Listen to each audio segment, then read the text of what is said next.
The envelope in my mailbox had the same threatening HOA logo that I was starting to see in my nightmares, and I knew before opening it that this was the third weekly fine for my perfectly legal satellite dish. I'm Yosef Xavier, a software developer who'd moved to the Meadowbrook Heights subdivision in suburban Phoenix, Arizona, about 6 months ago.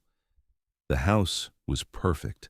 The neighborhood seemed quiet, and I'd gotten what I thought was a steal on a 4-bedroom ranch-style home with a decent backyard.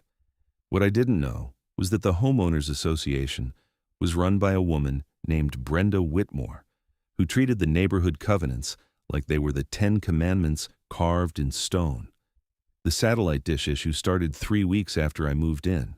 I'd installed a small 18-inch dish on the side of my house facing south, necessary for the only internet provider that offered reliable service in this area. The cable company's infrastructure was outdated, and I needed fast, stable internet for my remote work. Within 48 hours of installation, I got my first visit from Brenda.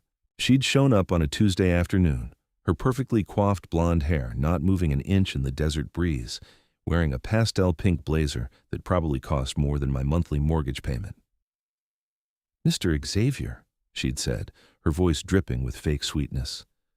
"I'm afraid we have a situation." I'd been genuinely confused. "What kind of situation?"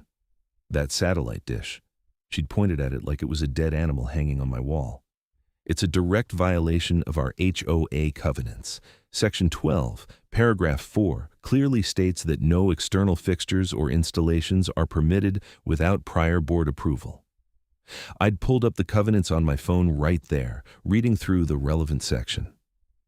Actually, it says no external fixtures that negatively impact neighborhood aesthetics. My dish is 18 inches, it's gray to match my house, and it's on the side wall where it's barely visible from the street. Her smile had frozen. "Nevertheless, you didn't seek approval. I'll need you to remove it by the end of the week." That's when I'd done my research.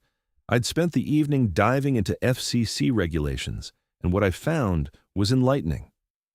The Over-the-Air Reception Devices Rule, or OTARD, prohibited restrictions on installing antennas and satellite dishes used for television or internet reception, as long as they met certain size requirements. My dish qualified for protection under federal law. The next morning, I'd sent Brenda a detailed email explaining the FCC regulation, including links to the official documentation and several case examples where HOAs had been forced to back down.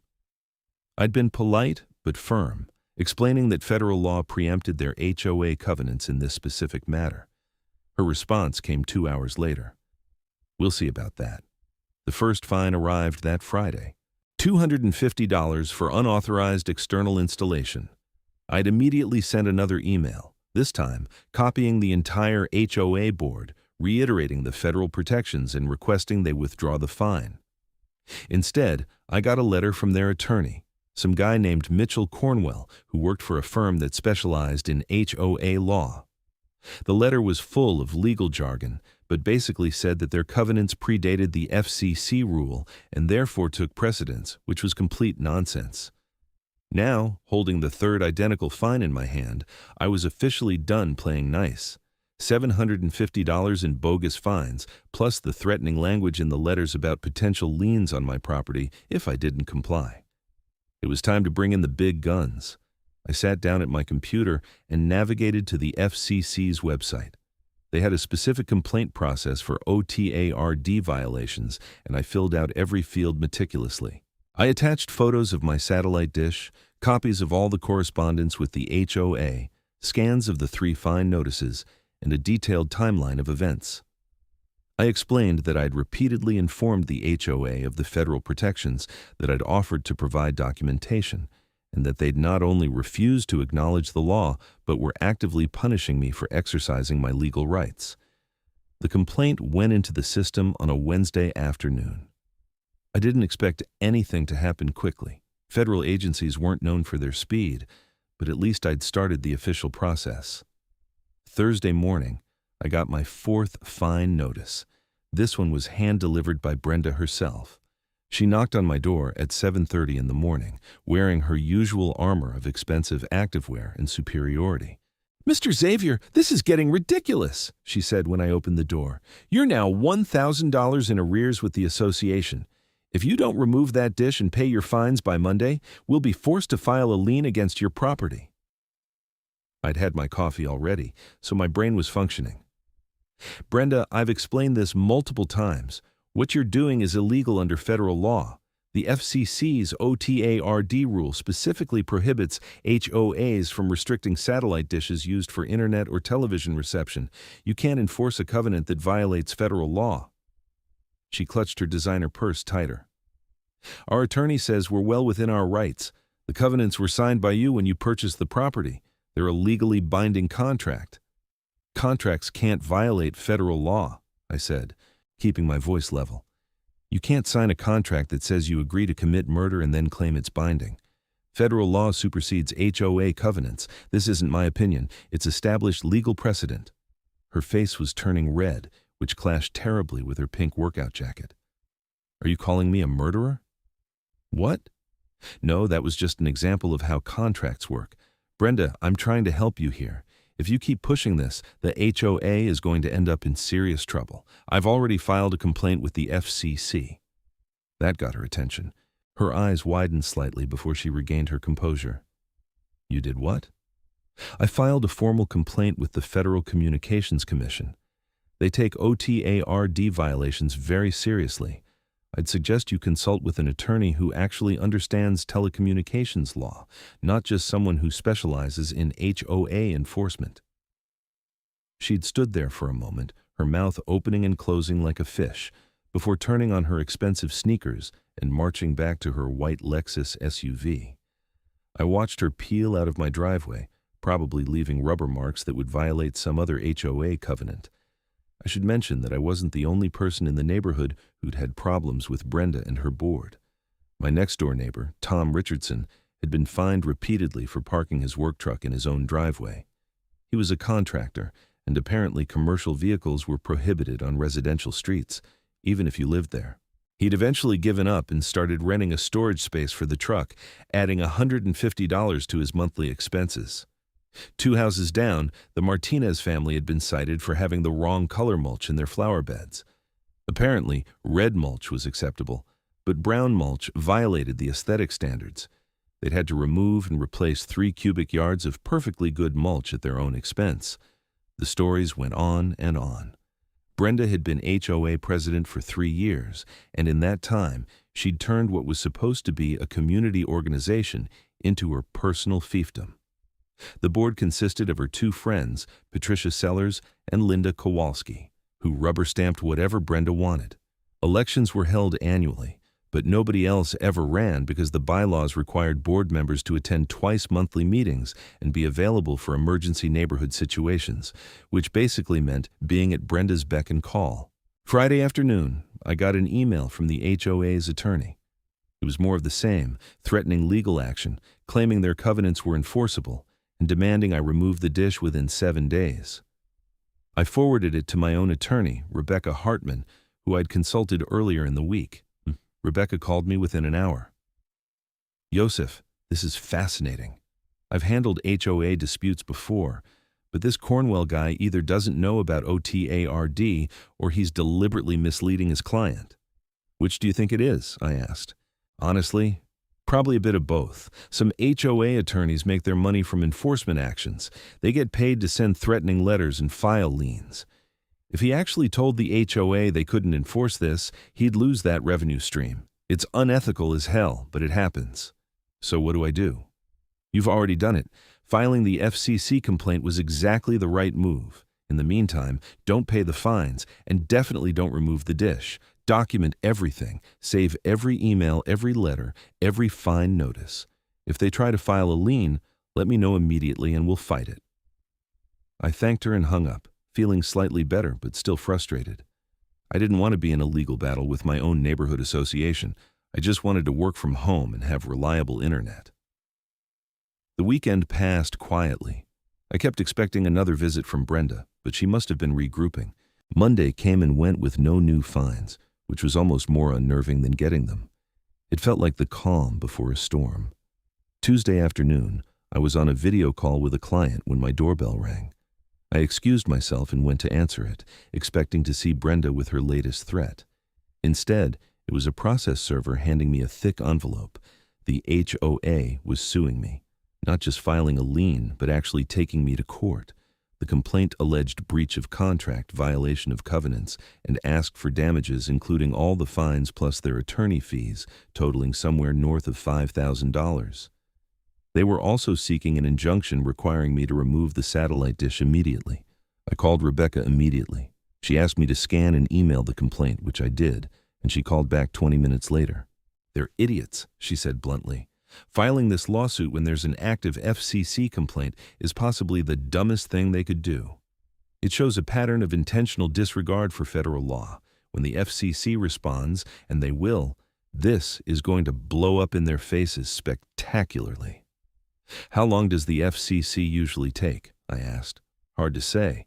Could be weeks, could be months, but in cases where there's active litigation, they sometimes expedite. I'm going to file a motion to stay the HOA's lawsuit pending the FCC's determination. We'll argue that federal agency jurisdiction takes precedence, which it does." While Rebecca handled the legal maneuvering, I decided to do some community organizing.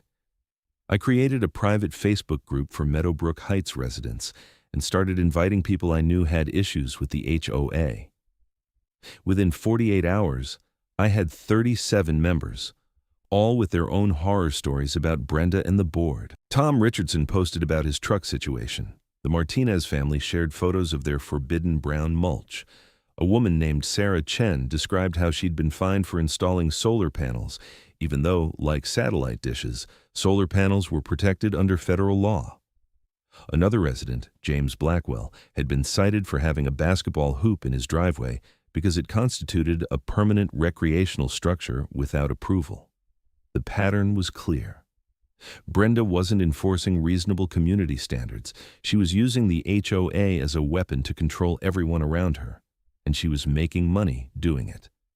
The fines went into the HOA's general fund, which paid for things like the neighborhood entrance landscaping and the annual holiday party, but also paid Brenda an administrative stipend of $15,000 a year. The more fines she collected, the more money the HOA had, and the more she could justify her compensation. I started documenting everything in a spreadsheet: names, violations, fine amounts, dates. The pattern was damning. In the past year alone, Brenda had issued over $60,000 in fines to various residents. Some people had paid out of fear or exhaustion. Others, like me, were fighting back. Wednesday of that week, I got a call from an unknown number. I almost didn't answer, but something made me pick up. "Mr. Xavier, this is David Chen from the FCC's Enforcement Bureau." My heart started pounding. "Yes, that's me. I'm calling regarding your OTARD complaint. I've reviewed your submission and the supporting documentation. I need to ask you a few questions to clarify some details." We spent 20 minutes going through the timeline. He asked about the size and placement of my dish, the internet service it provided, my attempts to resolve the issue with the HOA, and the escalating fines. He was particularly interested in the lawsuit. "Mr. Xavier, I want to be clear that I can't provide legal advice, and this call doesn't constitute an official FCC determination. However, based on what you've described, it appears your HOA is engaging in a clear violation of FCC regulations. We take these matters very seriously." "What happens next?" I asked. I'm going to recommend that we issue a cease and desist letter to the HOA and their attorney.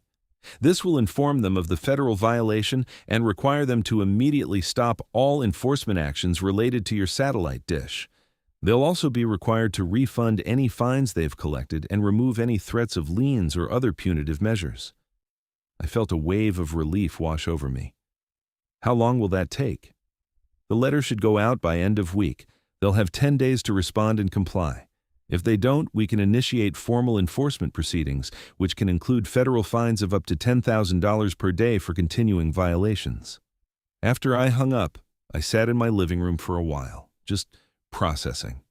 The FCC was actually going to help. Federal law was going to protect me from a petty tyrant with too much time and a bad attitude. I posted an update in the Facebook group, keeping it vague since nothing was official yet, but letting people know that there might be hope for fighting back against unreasonable HOA enforcement. The responses were enthusiastic. People were tired of being bullied. Thursday morning, I got another hand-delivered letter from the HOA. This one informed me that I was being fined an additional $500 for creating discord within the community by starting the Facebook group.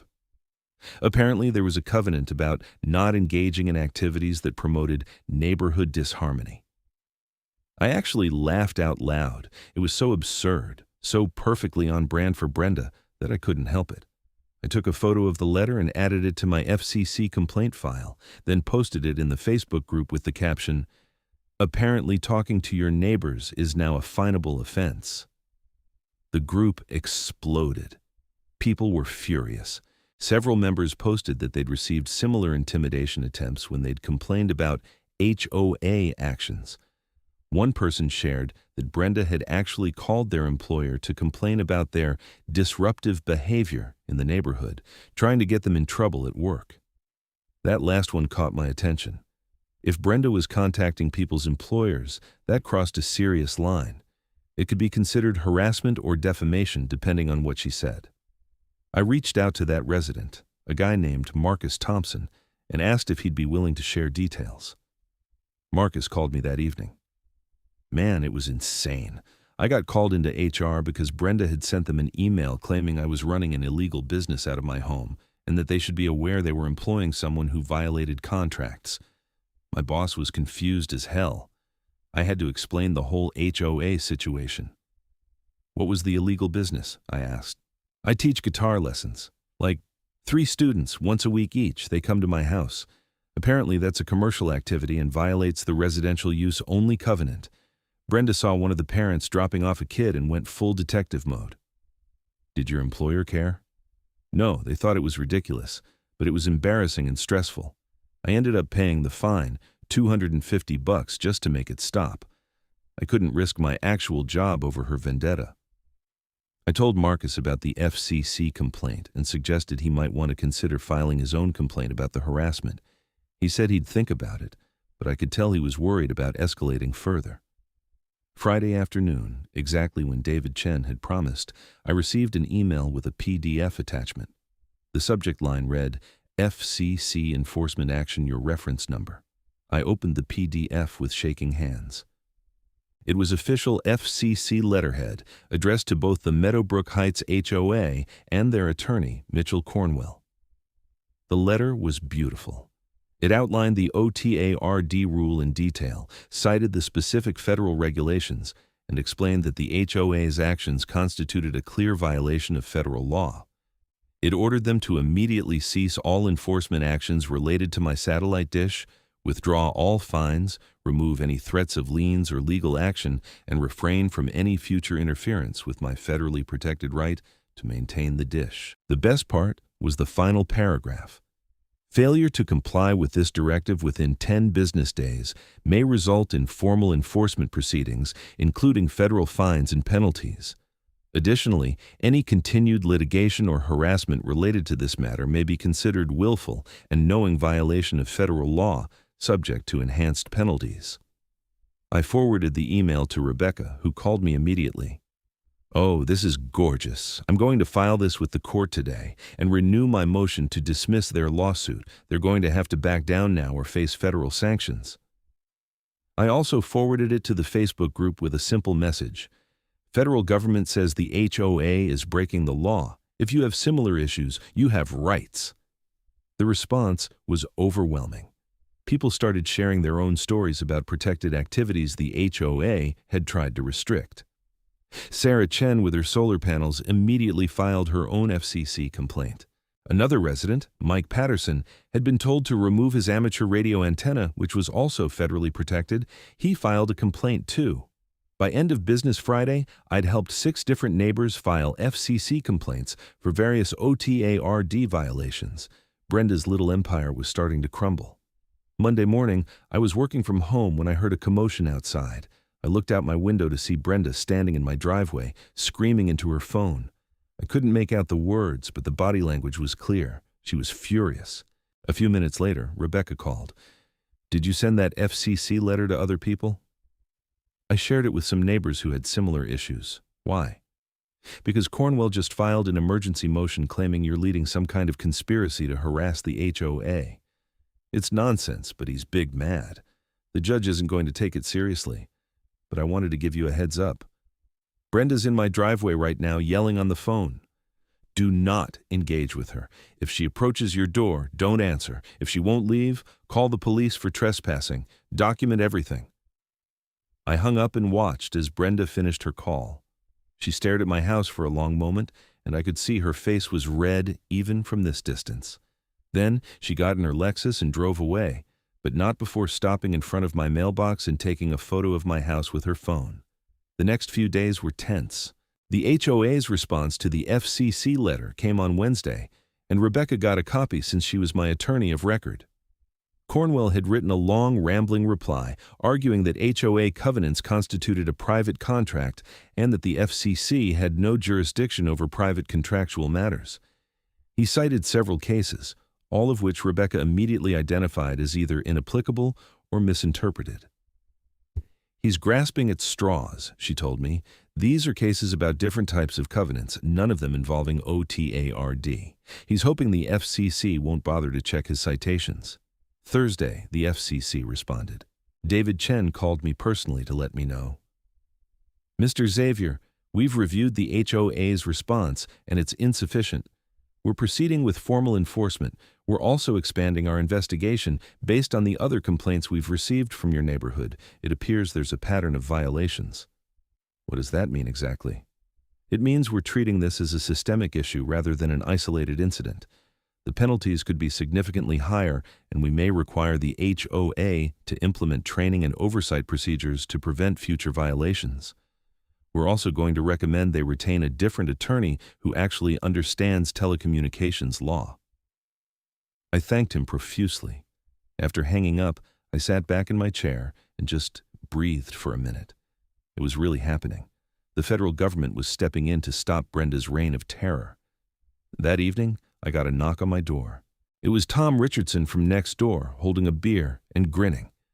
Dude, I just got a letter from the HOA saying they're rescinding the fines on my truck and that commercial vehicles are now permitted in driveways. They cited updated legal guidance, but we both know what that really means.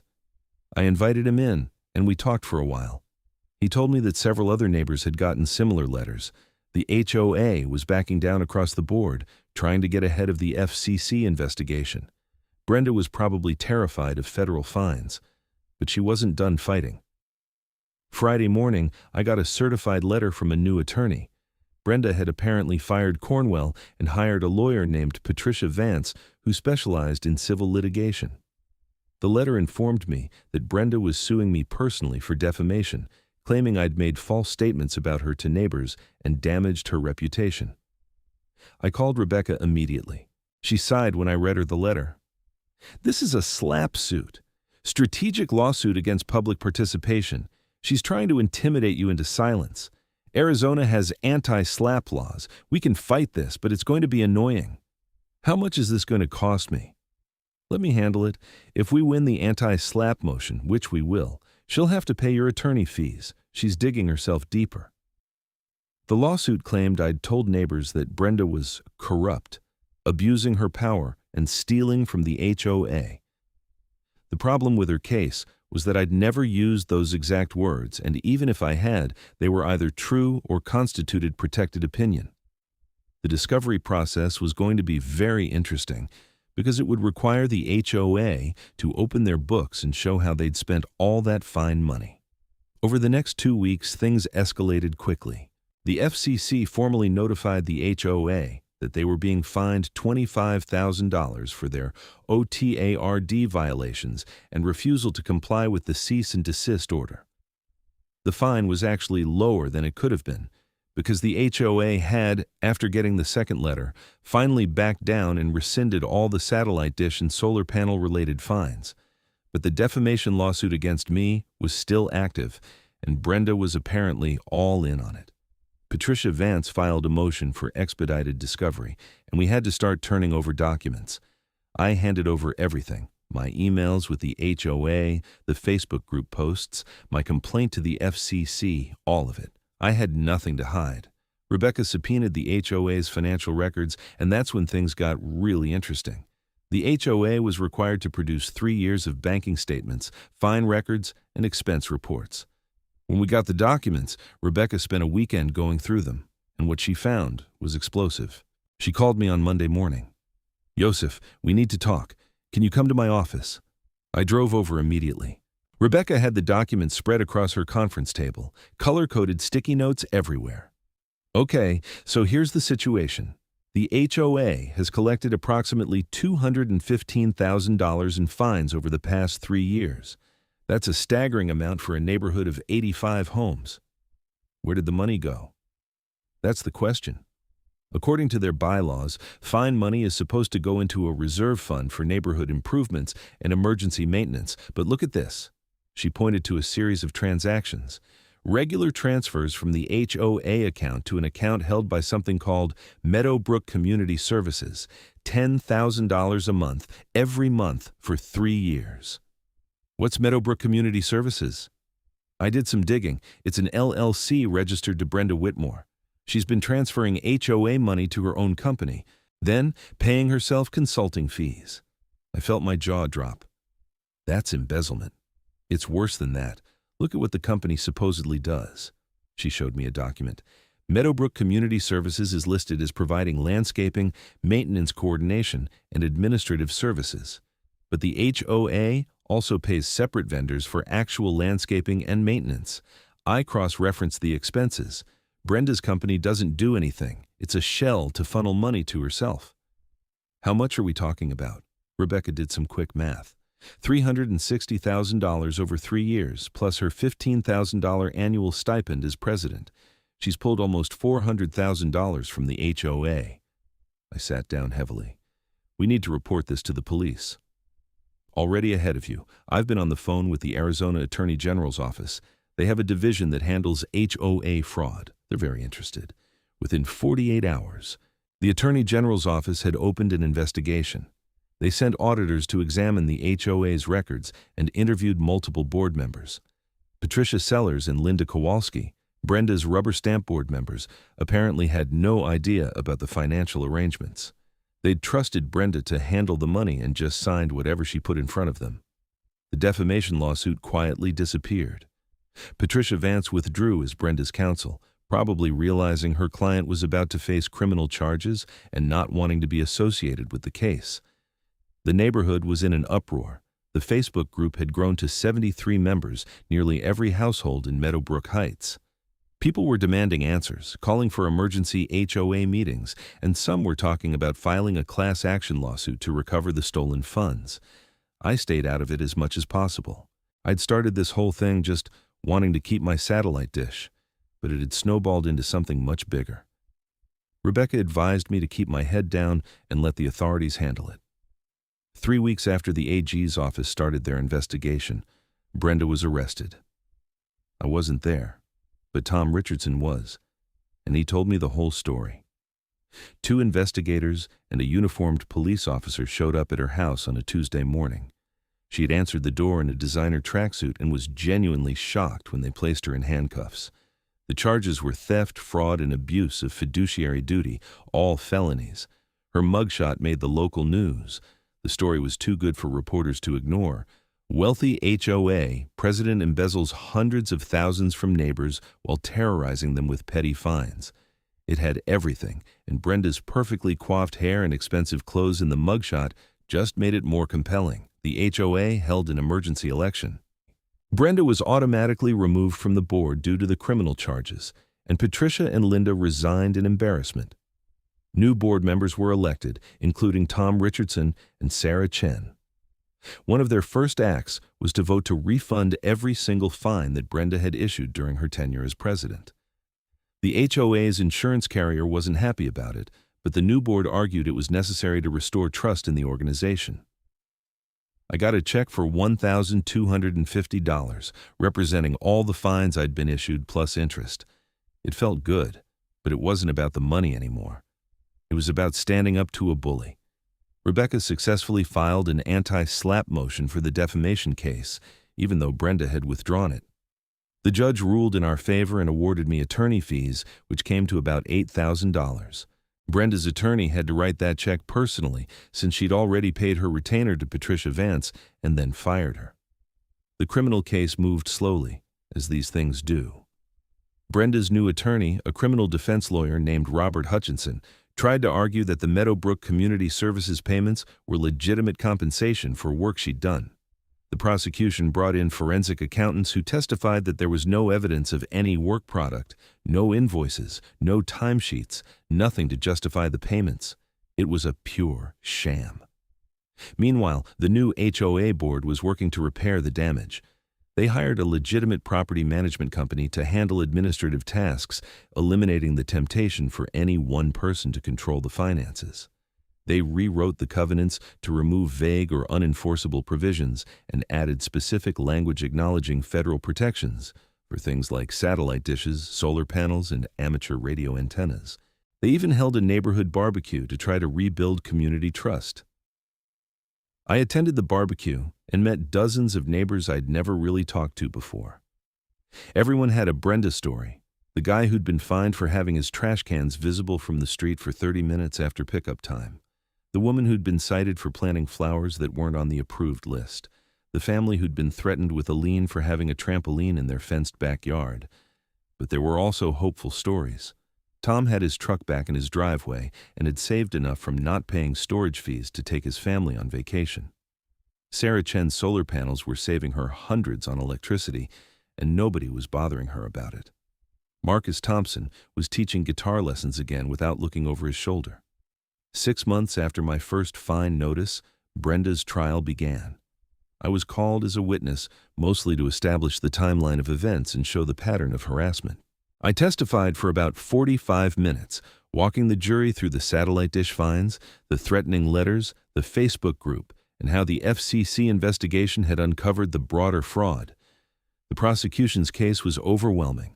They had bank records, emails where Brenda had discussed hiding the payments in the budget, testimony from the other board members who she'd kept in the dark, and forensic analysis showing the money had gone to her personal accounts. Her defense was weak, basically arguing that she'd worked hard for the neighborhood and deserved the compensation even if the method was irregular. The jury deliberated for less than 3 hours, guilty on all counts. Sentencing came 2 months later. The judge was not sympathetic. He noted that Brenda had held a position of trust, that she'd stolen from her neighbors and friends, and that she'd used her authority to intimidate and harass anyone who questioned her. He sentenced her to 4 years in state prison and ordered her to pay full restitution of $360,000 plus interest. I didn't attend the sentencing, but Rebecca did and filled me in. Brenda had cried, claimed she'd made mistakes but hadn't meant to hurt anyone, and begged for probation. The judge wasn't buying it. He specifically mentioned my case and several others, noting that her pattern of aggressive enforcement and retaliation showed a deliberate intent to maintain control and prevent anyone from discovering her theft. Her husband filed for divorce a week after sentencing. Apparently, he'd had no idea about any of it and was furious that she'd gambled away their family's reputation and financial security. Their house went up for sale to help pay the restitution. The HOA's insurance company eventually cut a deal with the victims. They paid out $200,000 to cover the stolen funds that Brenda couldn't immediately repay, and they'd pursue her for reimbursement after she got out of prison. It wasn't full recovery, but it was something, and it meant the HOA could continue to function without bankrupting itself. Life in Meadowbrook Heights slowly returned to normal, but it was a new kind of normal. The new board was transparent and responsive. They held quarterly meetings where any homeowner could raise concerns. They posted the budget online for everyone to see. They created an appeals process for any fines, with a requirement that violations be clearly documented and residents given a chance to respond before penalties were imposed. My satellite dish remained exactly where it was, doing its job, providing me with the internet I needed to work. Every time I looked at it, I felt a little surge of satisfaction. That small 18-inch gray dish had brought down a tyrant and exposed a major fraud. It had given me a crash course in federal telecommunications law, HOA governance, and criminal prosecution. I'd also made real friends in the neighborhood. Tom and I had a standing weekly beer night, Sarah Chen and I carpooled to a local tech meetup group since we were both in the industry. Marcus Thompson was teaching my girlfriend, who I'd started dating a few months after all this started, how to play guitar. About a year after everything started, I got a letter from the FCC. It was a formal closure notice for my complaint, thanking me for bringing the violation to their attention and noting that their enforcement action had resulted in policy changes by the HOA. They also mentioned that my case had been used as a training example for their enforcement staff on how to identify systemic violations versus isolated incidents. I framed that letter and hung it in my home office, right next to my window where I could see my satellite dish. The whole experience taught me something important about standing up for your rights. I could have just paid the fines, taken down the dish, and used slower internet. It would have been easier in the short term. But by pushing back, by researching the law and filing the complaint, I'd not only protected my own rights, but had helped dozens of neighbors and exposed a serious crime. It also taught me about the power of community organizing. The Facebook group, which we eventually renamed to Meadowbrook Heights Community Forum, became a genuine tool for neighbors to help each other and stay informed. When the new board proposed changes to the covenants, they posted them in the group for feedback. When someone needed a recommendation for a plumber or electrician, they asked there. When kids were selling cookies for school fundraisers, parents posted there. Brenda's reign had been built on isolation and fear. She'd kept people apart, threatened them individually, and made everyone afraid to speak up. By bringing people together and sharing information, we'd broken that power. I ran into Patricia Sellers at the grocery store about 18 months after everything ended. She looked embarrassed when she saw me, but I stopped to talk to her. She apologized profusely, saying she should have paid more attention to what Brenda was doing, should have asked more questions about the finances. I told her the truth. Most people trust their neighbors and friends. Brenda had exploited that trust, and that was on her, not on Patricia. We ended up having coffee, and she told me that the whole experience had motivated her to go back to school for accounting. She wanted to understand finances better, so she could help organizations avoid what happened to the HOA. Tom Richardson eventually ran for city council in Phoenix and won. His platform included HOA reform and oversight. He'd seen firsthand how these organizations could become corrupt without proper checks and balances, and he wanted to create better protections at the municipal level. Sarah Chen started a solar panel installation business and became the go-to person in the Phoenix area for navigating HOA issues around renewable energy. She worked with homeowners to understand their rights and help them push back against unreasonable restrictions. As for me, I just kept living my life, working from home with my reliable satellite internet, enjoying my neighborhood, and occasionally telling the story of how I fought my HOA and won. It became a popular tale at parties, and I refined it over time, emphasizing the absurdity of being fined for a federally protected device and the satisfaction of watching justice prevail. The satellite dish is still there, mounted on the side of my house, pointing south to catch the signal. It's weathered now, been through desert storms and blazing summer heat, but it works perfectly. Sometimes I look at it and remember that first fine notice, Brenda's smug face when she delivered it, her absolute certainty that she had all the power. She'd been wrong. The power didn't come from her position or the HOA covenants or her expensive attorney. Real power came from knowing your rights, standing up for them, and refusing to be bullied into submission. It came from community and solidarity and the simple act of talking to your neighbors. The FCC fine against the HOA was eventually reduced on appeal to $15,000, which the insurance company paid. But the precedent was set. HOAs in Arizona and across the country took notice. Several national HOA management companies revised their training materials to include specific sections on OTARD and other federal protections. Industry publications ran articles about the case, using it as a cautionary tale about overreach and the importance of understanding applicable laws. I even got interviewed by a legal podcast about HOA disputes.